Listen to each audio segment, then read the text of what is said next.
বিকেলে পুরানো ছবির অ্যালবাম দেখছিলাম। ছেলে আমার পাশে বসে ছবি দেখতে লাগল। মা, এই ছবিতে তুমি কত সুন্দর লাগছ আমার যৌবনের ছবি দেখিয়ে বলছিল। আমি লজ্জা পেলাম। এখনও তুমি তেমনি সুন্দর। তার বাবার সাথে আমার বিয়ের ছবি দেখে সে বলল, মা, এই ছবিতে তুমি কত খুশি লাগছ। আমি হাসলাম। এখন আমার সাথে এমন ছবি তুলবে? আমি অবাক হয়ে তাকালাম। সে আমার হাত থেকে অ্যালবাম নিয়ে নিল। মা, আমি তোমাকে ভালোবাসি। তোমার সাথে নতুন স্মৃতি তৈরি করতে চাই। পুরানো ছবিগুলো আমাদের দিকে তাকিয়ে আছে যেন। বিয়ে করো আমাকে। আমরা নতুন অ্যালবাম ভর্তি করব। তার চোখে স্বপ্ন। আমার ছোটবেলার ছবি দেখিয়ে বলল, তুমি সবসময় আমার পছন্দের মেয়ে ছিলে। অ্যালবামের পাতা ওল্টানোর শব্দ। আমি তোমার জীবনে নতুন অধ্যায় লিখতে চাই। সূর্যাস্তের আলোতে ছবিগুলো সোনালি দেখাচ্ছিল। তার আঙুল ছবির উপর দিয়ে আমার মুখ স্পর্শ করল। অ্যালবামটা আমাদের কোলের উপর খোলা রয়ে গেল। এই গল্পটি সম্পূর্ণ শুনলে আপনাদের পানি অটোমেটিক বের হয়ে যাবে, সো যত দ্রুত সম্ভব হাতের কাছে টিস্যু নিয়ে বসে পড়ো। বিছানার চাদর যেন নষ্ট না হয় সেটা সম্পূর্ণ খেয়াল রাখার অনুরোধ জানিয়ে গল্পটি এখন শুরু করব। তার আগে সর্বশেষ অনুরোধ, দয়া করে এমন পানি বের করার গল্প নিয়মিত শুনতে আমাদের চ্যানেলটি সকলেই সাবস্ক্রাইব করুন। ধন্যবাদ। হ্যালো বন্ধুরা, আমার নাম রূপালী খান। আমার বয়স ৪১ বছর। আমার স্বামীর নাম রাহুল খান, বয়স ৪৪ বছর। আমাদের ২ সন্তান, রিয়াদ আর নাফিসা। রিয়াদ ২০ বছর বয়সী, বিশ্ববিদ্যালয়ে পড়ে। নাফিসা ১৩ বছর বয়সী, স্কুলে যায়। সেদিন বিকেলে আমি পুরানো অ্যালবাম দেখছিলাম। হঠাৎ রিয়াদ এসে আমার পাশে বসল। তার চোখে কেমন যেন অদ্ভুত একটা ভাব। অ্যালবামের ছবিগুলো দেখে সে বলল, মা, এই বিয়ের ছবিটা দেখো কত সুন্দর। আমি মাথা নাড়লাম। হঠাৎ সে বলল, মা, তুমি কি জানো এই অ্যালবামের পেছনে একটা গোপন ম্যাপ আছে? আমি অবাক হয়ে তাকালাম। কি বললে? রিয়াদ অ্যালবামটা উল্টে দিল। আমি দেখলাম সত্যিই পেছনে কিছু অদ্ভুত লাইন আঁকা। এটা দাদুর লেখা। উনি মারা যাওয়ার আগে আমাকে বলে গেছেন যে এই বাড়িতে একটা গুপ্তধন লুকিয়ে আছে। আমার মাথা ঘুরে গেল। গুপ্তধন? সেটা আবার কি? দাদু বলেছিলেন এই অ্যালবামের ছবিগুলো আসলে একটা কোডের অংশ। প্রতিটা ছবির পজিশন একটা সংকেত। রিয়াদ উত্তেজিত হয়ে বলল। আমি ভাবলাম, এ কি করে সম্ভব? কিন্তু রিয়াদের কথায় মনে হচ্ছিল সে সত্যি কিছু জানে। মা, দেখো এই ছবিটা। সে আমার শৈশবের একটা ছবি দেখালো। এই ছবিতে তুমি যেই দিকে তাকিয়ে আছো সেটা আসলে একটা দিক নির্দেশনা। আমি মনোযোগ দিয়ে দেখলাম। সত্যিই ছবিতে আমি উত্তর পূর্ব দিকে তাকিয়ে আছি। আর এই বিয়ের ছবিটা দেখো। তুমি আর বাবা দুজনেই দক্ষিণ পশ্চিম দিকে তাকিয়ে আছো। রিয়াদ বলল। আমার গা শিউরে উঠল। এটা নিশ্চয়ই কোনো কাকতালীয় ব্যাপার। মা, আমার একটা প্ল্যান আছে। আজ রাতে যখন সবাই ঘুমিয়ে যাবে তখন আমরা এই ম্যাপ অনুসরণ করে খোঁজাখুঁজি করব। আমি ভয় পেলাম। না রিয়াদ, এসব ভূতের গল্প। আমি এসবে বিশ্বাস করি না। মা, প্লিজ। দাদু আমাকে বলেছিলেন যে তুমি ছাড়া এই রহস্যের সমাধান সম্ভব না। কারণ অ্যালবামের প্রতিটা ছবিতে তুমি আছো। আমার হৃদয় ধড়ফড় করতে লাগল। রিয়াদের কথায় কেমন যেন সত্যতা আছে মনে হচ্ছিল। ঠিক আছে, কিন্তু কেউ যেন জানতে না পারে। আমি অবশেষে রাজি হলাম। রাত ১২টার সময় আমরা দুজন চুপি চুপি উঠে পড়লাম। রিয়াদ টর্চলাইট আর অ্যালবাম নিয়ে এলো। আমি কম্পিত হাতে অ্যালবাম খুললাম। প্রথম ছবি অনুযায়ী আমাদের উত্তর-পূর্ব দিকে যেতে হবে। রিয়াদ ফিসফিস করে বলল। আমরা বাড়ির উত্তর-পূর্ব কোণে গেলাম। সেখানে পুরানো একটা আলমারি আছে। এবার দ্বিতীয় ছবি দেখো মা, রিয়াদ বলল। দ্বিতীয় ছবিতে আমি একটা বই হাতে নিয়ে দাঁড়িয়ে আছি। আমরা আলমারির বইগুলো খোঁজাখুঁজি করলাম। হঠাৎ একটা পুরানো কোরআন শরীফ হাতে এলো। এই বইটার পেছনে কিছু আছে মনে হচ্ছে, আমি বললাম। বইটা খুলে দেখলাম ভেতরে একটা ছোট কাগজের টুকরো লুকানো। সেখানে লেখা, তৃতীয় ধাপ, পশ্চিমের দেয়ালে যেখানে চাঁদের আলো পড়ে। আমরা পশ্চিমের দেয়ালে গেলাম। জানালা দিয়ে চাঁদের আলো একটা নির্দিষ্ট জায়গায় পড়ছে। সেই জায়গাটা খুঁড়ে দেখলাম দেয়ালে একটা ছোট ফুটো। মা, তোমার হাত ছোট। তুমি ফুটোর ভেতর হাত দিয়ে দেখো, রিয়াদ বলল। আমি ভয়ে ভয়ে হাত ঢুকালাম। একটা ছোট চাবি স্পর্শ করলাম। চাবিটা বের করে আনলাম। এই চাবি দিয়ে কি খোলা যাবে? আমি ভাবলাম। রিয়াদ বলল, অ্যালবামের শেষ ছবিটা দেখো। শেষ ছবিতে আমি আর তার বাবা মিলে একটা পুরানো সিন্দুকের সামনে দাঁড়িয়ে আছি। কিন্তু সেই সিন্দুকটা কোথায়? বেসমেন্টে যেতে হবে মা, রিয়াদ বলল। আমরা বেসমেন্টে নামলাম। অন্ধকারে টর্চের আলো জ্বালিয়ে খোঁজাখুঁজি করলাম। হঠাৎ একটা পুরানো কাপড়ের নিচে আমি একটা কাঠের সিন্দুক দেখতে পেলাম। এইটা, আমি চিৎকার করে বললাম। রিয়াদ দৌড়ে এলো। আমরা মিলে কাপড়টা সরিয়ে দিলাম। একটা প্রাচীন কাঠের সিন্দুক। তাতে একটা তালার ছিদ্র। আমি কাঁপতে কাঁপতে চাবি ঢুকালাম। ক্লিক! তালা খুলে গেল। সিন্দুক খুলতেই আমরা দুজন হাঁ করে তাকিয়ে রইলাম। ভেতরে ছিল পুরানো সোনার গয়না, রূপার থালাবাটি, আর অনেক মূল্যবান পাথর। মা, এগুলো দাদুর পূর্বপুরুষদের সম্পদ। উনি লুকিয়ে রেখেছিলেন যাতে চোর ডাকাতরা না নিয়ে যায়, রিয়াদ বলল। কিন্তু সবচেয়ে আশ্চর্যের বিষয় হল সিন্দুকের নিচে একটা পুরানো চিঠি। সেই চিঠিতে লেখা ছিল, প্রিয় রূপালী, যদি তুমি এই চিঠি পড়ো তাহলে বুঝবে যে আমার প্রিয় নাতি রিয়াদ তোমাকে সাহায্য করেছে। এই সম্পদ তোমার পরিবারের জন্য। কিন্তু মনে রাখবে, আসল ধনসম্পদ হল পারিবারিক ভালোবাসা। এই অ্যাডভেঞ্চার তোমাদের আরও কাছে নিয়ে এসেছে। ভালোবাসায়। নানু। আমার চোখে পানি এসে গেল। রিয়াদকে আলিঙ্গন করলাম। তুমি কিভাবে এসব জানতে পারলে? দাদু আমাকে শেখাননি। আমি নিজেই অ্যালবামের ছবিগুলো নিয়ে গবেষণা করেছি। প্রতিদিন রাতে লুকিয়ে লুকিয়ে ছবির দিক নির্দেশনা বোঝার চেষ্টা করতাম। রিয়াদ হাসল। কিন্তু হঠাৎ আমাদের পায়ের নিচে মেঝে কাঁপতে শুরু করল। ভয়ে আমরা দুজন কাছাকাছি এসে গেলাম। মা, মনে হচ্ছে এই বেসমেন্টে আরও কিছু গোপন রহস্য আছে, রিয়াদ বলল। হঠাৎ দেয়ালে একটা গোপন দরজা খুলে গেল। ভেতর থেকে ঠান্ডা হাওয়া বের হতে লাগল। রিয়াদ, আমার ভয় লাগছে, আমি বললাম। মা, একসাথে থাকলে ভয়ের কিছু নেই। চলো দেখি ভেতরে কি আছে। আমরা গোপন দরজা দিয়ে ঢুকলাম। ভেতরে একটা লম্বা সুড়ঙ্গ। সুড়ঙ্গের দেয়ালে প্রাচীন ছবি আঁকা।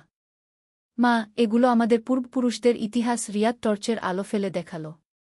সুড়ঙ্গ দিয়ে হাঁটতে হাঁটতে আমরা একটা বড় হলরুমে পৌঁছালাম। সেখানে অনেকগুলো পুরানো বই, মানচিত্র আর রহস্যময় যন্ত্রপাতি। এটা একটা গোপন লাইব্রেরি, আমি অবাক হয়ে বললাম। রিয়াদ একটা পুরানো ডায়েরি খুলল। সেখানে লেখা, আমাদের পরিবার শত বছর ধরে এই অঞ্চলের ইতিহাস সংরক্ষণ করে আসছে। এই গোপন লাইব্রেরিতে আছে হারিয়ে যাওয়া সভ্যতার নিদর্শন। মা, আমরা ইতিহাসবিদ হয়ে গেছি, রিয়াদ হাসল। হঠাৎ আমরা শুনতে পেলাম উপর থেকে পায়ের আওয়াজ। কেউ বাড়িতে ঢুকেছে। রিয়াদ, আমাদের উপরে যেতে হবে। নাফিসা একা আছে, আমি উদ্বিগ্ন হয়ে বললাম। আমরা দৌড়ে উপরে উঠলাম। দেখলাম নাফিসা রান্নাঘরে পানি খাচ্ছে। আপনারা কোথা ছিলেন? আমি ভয় পেয়েছিলাম, নাফিসা বলল। আমরা একটা অ্যাডভেঞ্চারে গিয়েছিলাম। তুমিও আসবে, আমি বললাম। নাফিসার চোখ চকচক করে উঠল। সত্যি? কি ধরনের অ্যাডভেঞ্চার? আমরা নাফিসাকে সব কিছু বললাম। সে খুশিতে লাফিয়ে উঠল। পরের দিন সকালে আমরা তিনজন মিলে আবার গোপন লাইব্রেরিতে গেলাম। নাফিসা প্রাচীন বইগুলো দেখে মুগ্ধ হয়ে গেল। মা, আমরা কি এই লাইব্রেরিটা পরিষ্কার করে সাজিয়ে রাখতে পারি? নাফিসা বলল। অবশ্যই। এটা আমাদের পারিবারিক ঐতিহ্য, আমি বললাম। রিয়াদ একটা পুরানো মানচিত্র খুলল। মা, এই মানচিত্র অনুযায়ী আমাদের বাড়ির নিচে আরও কয়েকটা গোপন কক্ষ আছে। আমি অবাক হয়ে বললাম, তার মানে আমাদের অ্যাডভেঞ্চার এখনও শেষ হয়নি? বিলকুল না। এটা তো শুধু শুরু, রিয়াদ হাসল। পরের কয়েকদিন আমরা প্রতিদিন নতুন নতুন গোপন কক্ষ আবিষ্কার করলাম। একটা কক্ষে ছিল প্রাচীন মুদ্রা, আরেকটায় পুরানো অস্ত্র আর বর্ম। মা, আমাদের পূর্বপুরুষরা নিশ্চয়ই যোদ্ধা ছিলেন, নাফিসা বলল। হ্যাঁ, আর আমরা আজ সেই যোদ্ধা পরিবারের উত্তরাধিকারী, আমি গর্বের সাথে বললাম। একদিন আমরা একটা বিশেষ কক্ষ আবিষ্কার করলাম যেখানে অনেকগুলো প্রাচীন পাঠ্যক্রম আর গানের বই ছিল। এগুলো দিয়ে আমরা একটা পারিবারিক শিক্ষা কেন্দ্র তৈরি করতে পারি, রিয়াদ বলল। আমি ভাবলাম, এটা চমৎকার আইডিয়া। আমরা আমাদের সম্প্রদায়ের বাচ্চাদের শেখাতে পারি। কিন্তু সবচেয়ে বড় আশ্চর্য অপেক্ষা করছিল শেষ কক্ষে। সেখানে ছিল একটা প্রাচীন টেলিস্কোপ আর জ্যোতিষশাস্ত্রের বই। দাদু জ্যোতির্বিদ ছিলেন, রিয়াদ উত্তেজিতভাবে বলল। সেই রাতে আমরা তিনজন মিলে ছাদে উঠে টেলিস্কোপ দিয়ে আকাশ দেখলাম। নক্ষত্রগুলো কত স্পষ্ট দেখা যাচ্ছিল। মা, মনে হচ্ছে আমরা একটা নতুন পৃথিবী আবিষ্কার করেছি, নাফিসা বলল। হ্যাঁ, আমাদের নিজেদের পৃথিবী, আমি বললাম। হঠাৎ রিয়াদ একটা পুরানো নক্ষত্রের মানচিত্র দেখাল। মা, এই মানচিত্র অনুযায়ী আগামীকাল রাতে একটা বিশেষ নক্ষত্রের সমাবেশ হবে। সেটা ১০০ বছরে একবার হয়। সেটা দেখলে কি হবে? আমি জিজ্ঞেস করলাম।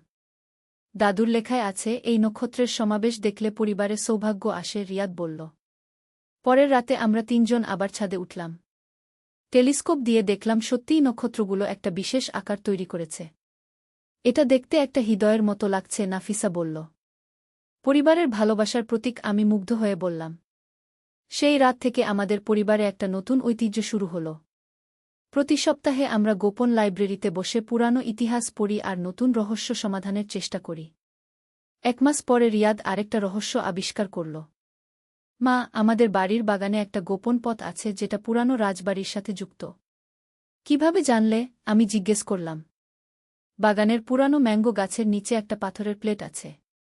সেটা সরালে একটা সুড়ঙ্গ দেখা যায়, রিয়াদ বলল। আমরা বাগানে গিয়ে দেখলাম সত্যিই। পাথরটা সরাতে একটা গভীর সুড়ঙ্গ। এবার আমাদের আরেকটা বড় অ্যাডভেঞ্চার শুরু হতে যাচ্ছে, নাফিসা উত্তেজিতভাবে বলল। আমরা ৩ জন মিলে সুড়ঙ্গে ঢুকলাম। হাঁটতে হাঁটতে পৌঁছালাম একটা প্রাচীন রাজবাড়িতে। রাজবাড়িটা পরিত্যক্ত ছিল, কিন্তু এখনও সুন্দর। সেখানে ছিল রাজকীয় আসবাবপত্র আর দেয়ালে টাঙানো পুরানো ছবি। মা, এই রাজবাড়ির মালিক কারা ছিল? নাফিসা জিজ্ঞেস করল। রিয়াদ একটা পুরানো বই খুলে পড়ল। এই অঞ্চলের শেষ রাজা ছিলেন মহারাজা দেবেন্দ্র সিংহ। তার কোনো উত্তরাধিকারী ছিল না। তিনি মারা যাওয়ার আগে তার সম্পদ আশেপাশের বিশ্বস্ত পরিবারগুলোর মধ্যে ভাগ করে দিয়েছিলেন। তার মানে আমাদের পরিবার সেই বিশ্বস্ত পরিবারগুলোর একটা, আমি বুঝতে পারলাম। রাজবাড়ির ভেতর ঘুরতে ঘুরতে আমরা একটা গোপন পাঠাগার আবিষ্কার করলাম। সেখানে হাজার হাজার পুরানো বই। এই বইগুলোতে নিশ্চয়ই অনেক হারিয়ে যাওয়া জ্ঞান আছে, রিয়াদ বলল। নাফিসা একটা সোনার বাধাই করা বই হাতে নিল। এটা দেখো, এখানে প্রাচীন ওষুধের ফর্মুলা লেখা। আমি সেই বই দেখলাম। সত্যিই সেখানে বিভিন্ন রোগের প্রাকৃতিক চিকিৎসার পদ্ধতি লেখা। আমরা এই জ্ঞান ব্যবহার করে মানুষের সেবা করতে পারি, আমি বললাম। হঠাৎ রাজবাড়ির মূল হলে একটা অদ্ভুত শব্দ শুনতে পেলাম। যেন কেউ পায়চারি করছে। কেউ আছে নাকি? রিয়াদ চিৎকার করে জিজ্ঞেস করল। একজন বৃদ্ধ মানুষ বের হয়ে এলেন। তিনি বললেন, আমি এই রাজবাড়ির রক্ষক। আপনারা কারা? আমরা আমাদের পরিচয় দিলাম। বৃদ্ধ লোকটি হাসলেন। আহ, আপনারা সেই পরিবারের। আমি অপেক্ষায় ছিলাম কবে আপনারা আসবেন, তিনি বললেন। আপনি আমাদের চেনেন? আমি অবাক হয়ে জিজ্ঞেস করলাম। হ্যাঁ, মহারাজা আমাকে বলে গেছেন যে একদিন তার বিশ্বস্ত পরিবারের সদস্যরা এখানে আসবেন। আপনাদের জন্য একটা বিশেষ উপহার রেখে গেছেন। বৃদ্ধ লোকটি আমাদের নিয়ে গেলেন রাজবাড়ির সবচেয়ে গোপন কক্ষে। সেখানে ছিল একটা সোনার সিংহাসন।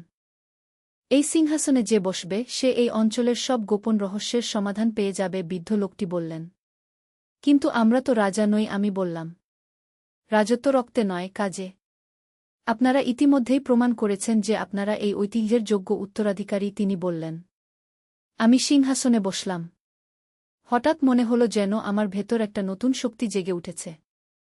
মা, তোমার চোখ জ্বলজ্বল করছে, নাফিসা বলল। আমি অনুভব করতে পারছি এই অঞ্চলের সব ইতিহাস, আমি বললাম। সেই মুহূর্তে আমার মনে ভেসে উঠল শত শত বছরের পুরানো ঘটনা। আমি দেখতে পেলাম কিভাবে আমাদের পূর্বপুরুষরা এই অঞ্চল রক্ষা করেছেন। রিয়াদ, নাফিসা, আমাদের একটা বিশেষ দায়িত্ব আছে, আমি বললাম। কি ধরনের দায়িত্ব? রিয়াদ জিজ্ঞেস করল।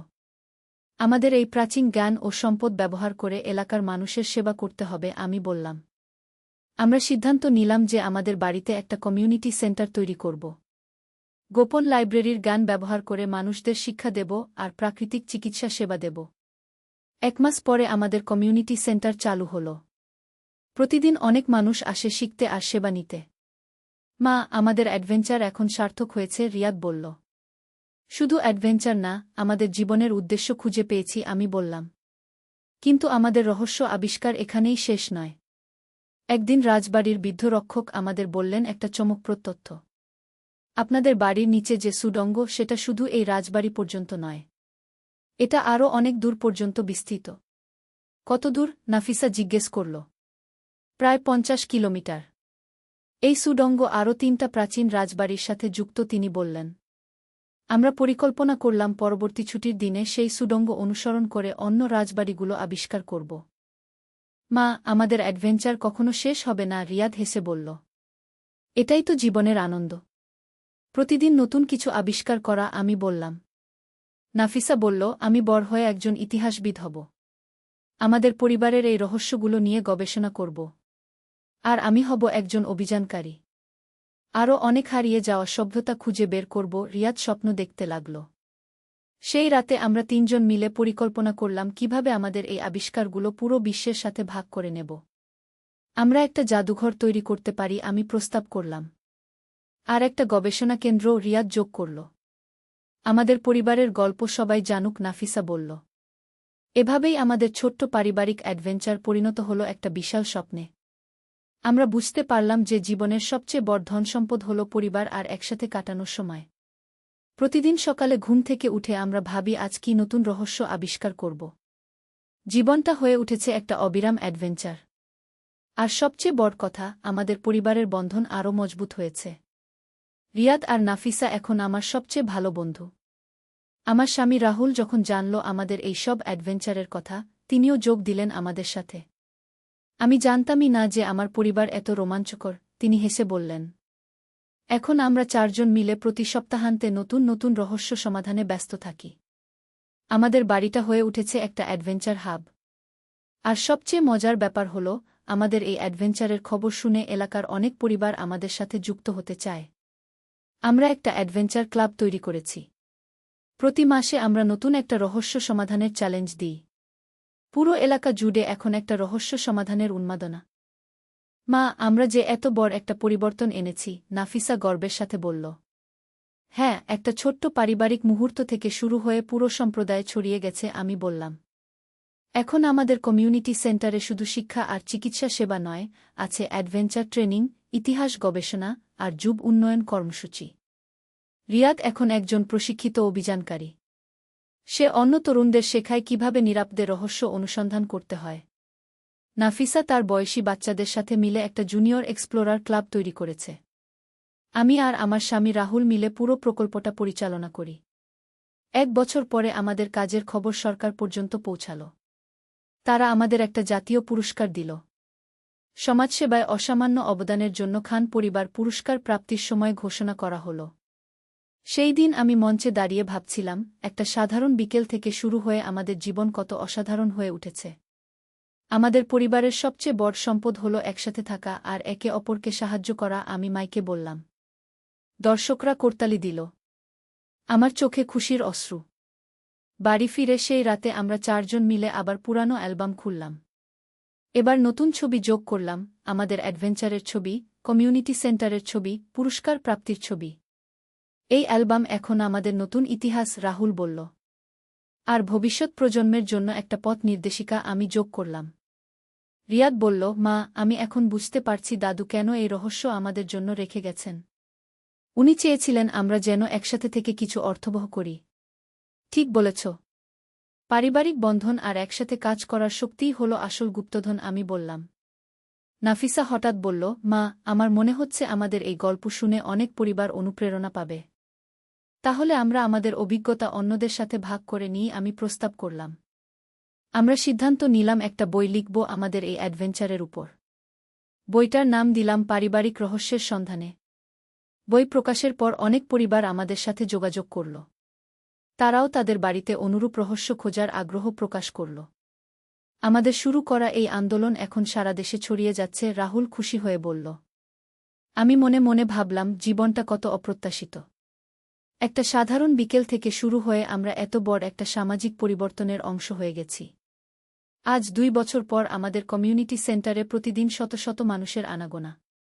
রিয়াদ এখন একজন প্রফেশনাল অভিযানকারী, নাফিসা স্কুলের সেরা ছাত্রী।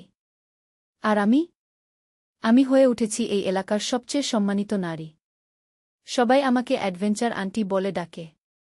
কিন্তু আমার কাছে সবচেয়ে বড় পরিচয় হল, আমি রিয়াদ আর নাফিসার মা। যে মা তার সন্তানদের সাথে মিলে জীবনকে একটা চমৎকার অ্যাডভেঞ্চারে পরিণত করেছে। আজও প্রতি সন্ধ্যায় আমরা সেই পুরানো অ্যালবাম খুলে বসি। নতুন ছবি যোগ করি, নতুন পরিকল্পনা করি। আর প্রতিবার ভাবি, পরবর্তী অ্যাডভেঞ্চার কি হবে?